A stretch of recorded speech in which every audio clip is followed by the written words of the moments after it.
Taarifa kutokea kule Mexico ni rais wa Mexico ndugu Claudia Sheinbaum amewasilisha malalamiko rasmi baada ya mwanaume kumgusa vibaya wakati wa matembezi ya ghafla karibu na ikulu ya taifa, tukio lililozua upya mjadala kuhusu usalama wa mwanamke nchini humo. Rais Sheinbaum mwenye umri wa miaka 63 alikuwa akisalimiana na wafuasi wake alipokaribiwa na mwanaume aliyedaiwa kuwa ametumia pombe, ambaye aliweka mkono kiunoni kwake, akamgusa kifuani na kujaribu kumbusu shingoni.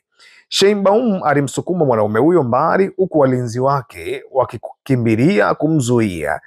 Aidha, mwanaume huyo alikamatwa baadaye na kuwekwa chini ya ulinzi. Akizungumza katika mkutano wake wa asubuhi na waandishi wa habari, Rais Sheinbaum alisema ameamua kufungua mashtaka ili kutuma ujumbe wa wazi kuhusu ulinzi wa mwanamke nchini Mexico. Kama jambo hili linaweza kumtokea rais, je, inakuwaje kwa wanawake wengine wote nchini? Alikuwa ameuliza Sheinbaum. Amesema tukio hili linaonyesha uhalisia wa maisha ya kila siku kwa mamilioni ya wanawake wa Mexico wanaokabiliwa na vitendo vya unyanyasaji wa kijinsia. Sheinbaum ametangaza kuwa serikali yake itapitia sheria za unyanyasaji wa kijinsia katika majimbo yote 32 ya Mexico, kwani baadhi ya majimbo bado hayajatambua kisheria unyanyasaji wa kijinsia kama kosa la jinai. Amezitaka mamlaka za majimbo kuimarisha ulinzi wa kisheria na kurahisisha mchakato wa kuripoti matukio ya unyanyasaji.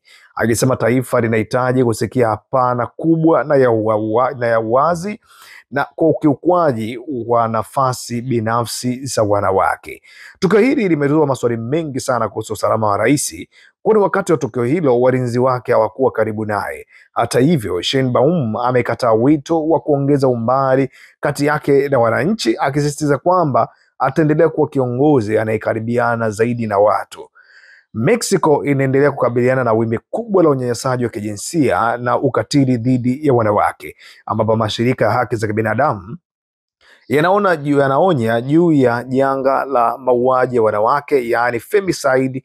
Shirika la Umoja wa Mataifa UN linakadiria kuwa wanawake 7 kati ya 10 nchini humo wamewahi kupitia aina fulani ya unyanyasaji wa kijinsia.